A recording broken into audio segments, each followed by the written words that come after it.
નમસ્કાર દર્શક મિત્રો, આપ જોઈ રહ્યા છો સત્ય સમાચાર ન્યૂઝ ચેનલ. બિલ્કેસ બાનો કેસમાં સુપ્રીમ કોર્ટનો મોટો ચુકાદો. સુપ્રીમ કોર્ટે દોષિતોને મુક્ત કરવાના નિર્ણયને રદ કર્યો.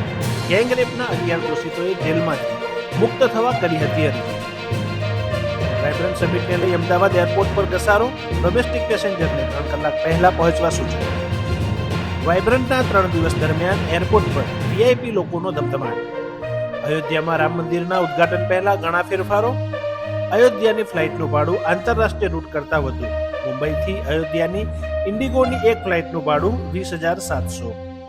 આપ દ્વારા ચેતર વસાવા ભરૂચથી લોકસભાના ઉમેદવાર જાહેર. ચેતર વસાવા ઉમેદવાર તરીકે જાહેર થતા સાંસદ મનસુખ વસાવાની પ્રતિક્રિયા: અમે 6 ટર્મથી જીતતા આવ્યા છીએ અને જીતીશું.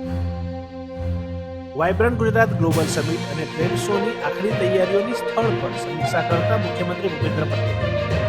અમદાવાદ ઇલેક્ટ્રિક રિટેલર અને કોન્ટ્રાક્ટર એસોસિએશનનું સ્નેહ સંમેલન યોજાયું. રાજ્યપાલ આચાર્ય દેવવ્રતજી, સાંસદ, ધારાસભ્યો અને આગેવાનોએ પુંદ્રામાં સફાઈ અભિયાન કર્યું.